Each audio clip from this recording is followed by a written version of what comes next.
Magandang araw po sa inyong lahat. Saan man sulok kayo ng Pinas naroroon, saan mang panig ng mundo, ang pagpapala po'y sumatin para sa araw na to. Nagpupugay na muli si Makatang Tambay ng puhunan ni ang alojik ng buhay. Reaksyonan ko lang itong sinabi ng makakaliwang grupo. Siyempre may kinalaman ito dun sa kinakaharap ngayong kaso ni dating Pangulong Duterte sa dahig.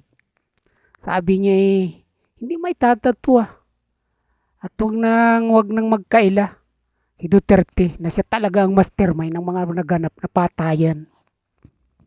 Talagang yung kanyang pagkabigkas nito madiin na para bang ang nangyayari sa war on drugs na ito. War on drugs kaya ito at tukhang ang pinag-uugatan ng lahat.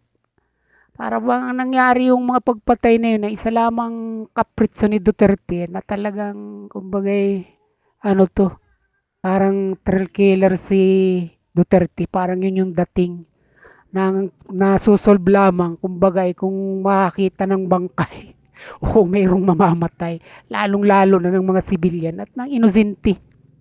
Ito kaya yung maririin nilang mga bintang dito. Kaya nga ito nga yung kanilang mga dahilan kaya kinakailangan talaga raw ito ay doon litisin at doon mahatulan sa International Criminal Court.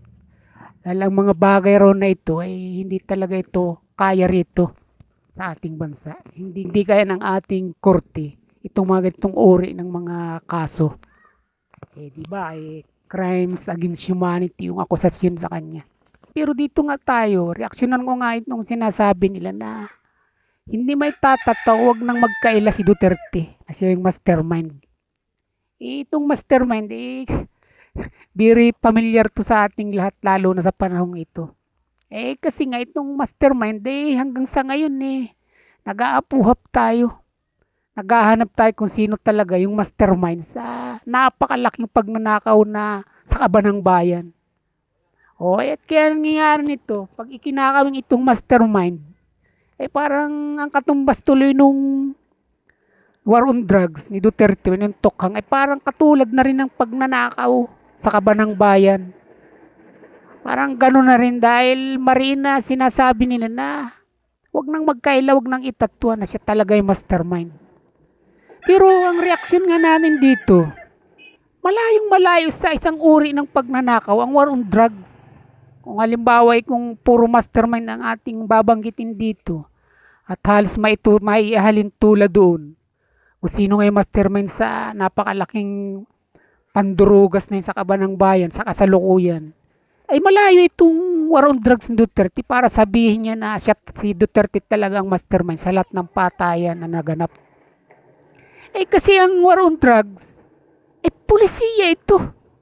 At ito ay sinangayunan ng milyong-milyong Pilipino. Ngayon, kung halimbawa kung doon natin ito ihahalin tulad sa mastermind na hinahanap natin sa malaking nakawan sa kabanang bayan, hindi ito maaaring sangayunan ng tao. Hindi pa. Walang milyong Pilipino sasangayon dito sa manangyaring pagnanakaw na ito. Kumpara dito sa sinasabi nila na war on drugs na ang mastermind sa mga pagpatay si Duterte. Parang siyempre ang sa atin ang dating dito, ganun nila inahalin tulad, ganun kasama. Ganun ang ibig nila sabihin dito. Siyempre makakaliwa ito, wala naman talaga tayong aasahan dito. Pero kinakailangan nating sasagutin at kukontrahin yung mga ganitong mga pahayag na magkaiba ang drug war kisa sa mga pagnanakaw na may mga mastermind din. Dahil ang war on drugs ay sinangayunan nga ito, isa itong uri ng pulisya ng isang bansa. Ito nga lang at ginawa nila ng problema at ginawa nilang crimes against humanity. Itong mga pulisya na ito na nakinabang naman talaga ang sambayan ng Pilipino. Hindi katulad ng mga nakawan na ito na wala namang nakinabang kundi yun lang talagang mga politiko. Ito yung mariin natin dito pinagkukumpara na magkaiba ito. Na kung ang turing ng mga makaliwa rito sa war on drugs ay talagang napakasama at talagang hindi mo pagmamalaki sa mundo. Pero ang realidad nito kahanga-hanga ito. nung ginawang itong kampanya ni Duterte laban sa droga.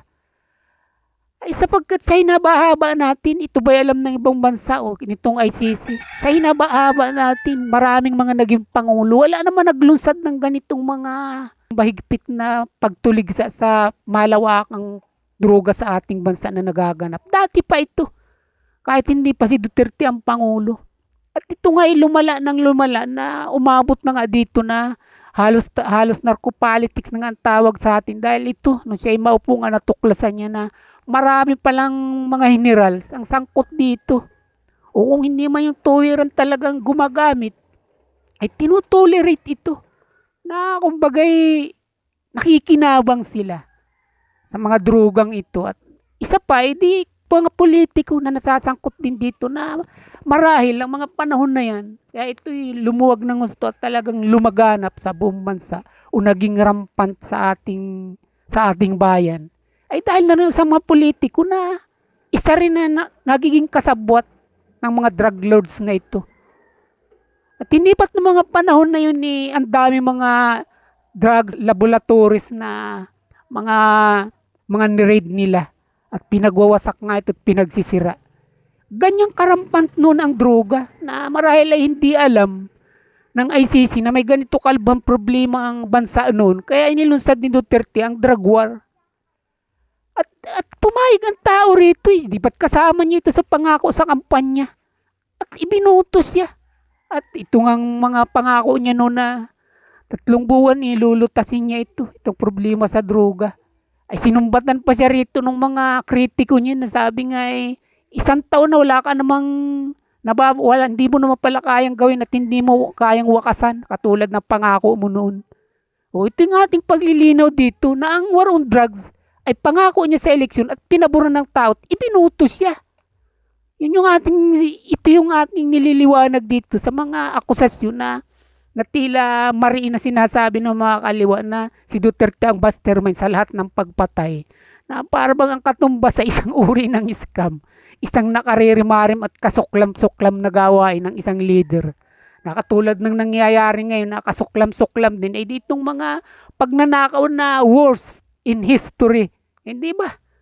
Na kahit sino, kahit yung may edad pa sa atin mga politiko ay nagsasabi na ngayon lang talaga nangyari ito. Ang ganitong klase ng mga pagnanakaw sa pira ng bayan, sa kaba ng bayan. At ito yung ating tugon dito sa mga kakaliwaan na ito, na ganito yung kanilang mga paratang na tila yung mga nangyaring mga pagpatay noon, kung mayroon mang nangyari, ay wala talagang pakinabang ang Pilipino at ito ay hindi pinabura ng mga Pilipino. Parang ganun yung gusto niyang mangyari dito. Kaya ang sabi nga niya, wag nang itatwa, wag nang tumanggi si Duterte na siya talaga ang mastermind sa lahat ng mga bagay na ito. Ay natural, hindi ba? Hindi ba? Ay siya rin yung mastermind ng pagpapaganda ng Manila Bay. Siya rin ang mastermind ng paglilinis ng Boracay na hindi naman ginawa ng napakarami ng Pangulo. Siya rin ang mastermind ng napakaraming mga infrastructure projects. O at siya rin ang mastermind itong sinasabi nila na war on drugs. Ang lahat ng yun ay bahagi ng pulisiya ng isang uri ng pagpapatakbo ng gobyerno ni Duterte na sinang-ayunan ng tao. Ito yung nililiwanag natin dito sa mga pinipilit bulagin ang paniniwala ng mga kaliwang ito na batid naman natin simula pa ng una na wala naman talaga ritong leader na mabuti o magaling sa mga kaliwang ito. Lahat na lang sa kanila ay hindi mahusay, lahat sa kanila ay mga korap, lahat sa kanila ay magnanakaw at lahat sa kanila ay mamamatay tao. Kasi ngayon gusto nila sila yung maupo, sila yung pumisto at sila yung magaling, sila yung pagtiwalaan ng tao. Mga kabayan, mga kapinas ko.